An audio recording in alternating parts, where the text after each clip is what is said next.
2026 2025 चला गया।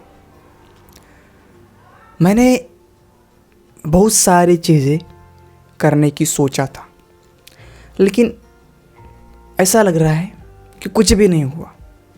और ये जो पिछला साल है ये बहुत तेज़ी से चला गया। और अब 2026 ऐसा लग रहा है कि ये भी चला जाएगा। मतलब हम बहुत सारे चीज़ें एक ही वक्त करना चाहते हैं। मुझे ये भी करना है, वो भी करना है, ये भी करना है, तो समय निकल जाएगा इन सारी चीज़ों में।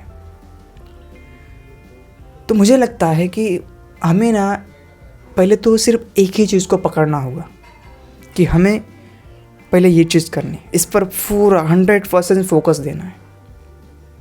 उसके बाद आगे दूसरी चीज़ कर लेंगे, लेकिन फर्स्ट ओनली एक ही चीज़ पर हमें फोकस करना है। अब ये मुझे धीरे धीरे समझ में आ रहा है। अगर हमारे जैसे मतलब बहुत सारे लोगों की ज़िंदगी में ऐसे प्रॉब्लम्स आ रहे हैं, तो हमें भी ये सोचना समझना पड़ेगा कि किस तरह से हमारा जो 2025 निकल गया और हमें समझ भी नहीं आया।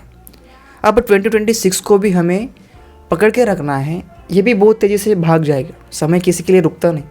तो समय की कद्र करना सीखना होगा, समय को समझना होगा। अगर हम समय को समझेंगे तो वो हमें समझेगा, सीधी सी बात है। सो इसलिए जो भी काम हमें हाथ में लेते हैं तो एक ही काम लेना,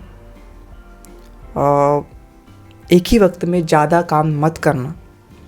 और मैं अब यही करूँगा क्योंकि मेरा भी ऐसा ही समय चला गया। अब 2026 को मुझे अच्छे से समझना है और उसके साथ सही तरीके से चलना है। तो ये मेरी बातें आपको कैसी लगी कमेंट में ज़रूर बताइएगा, और मिलते हैं ऐसे ही अगले वीडियो में। Thank you so much.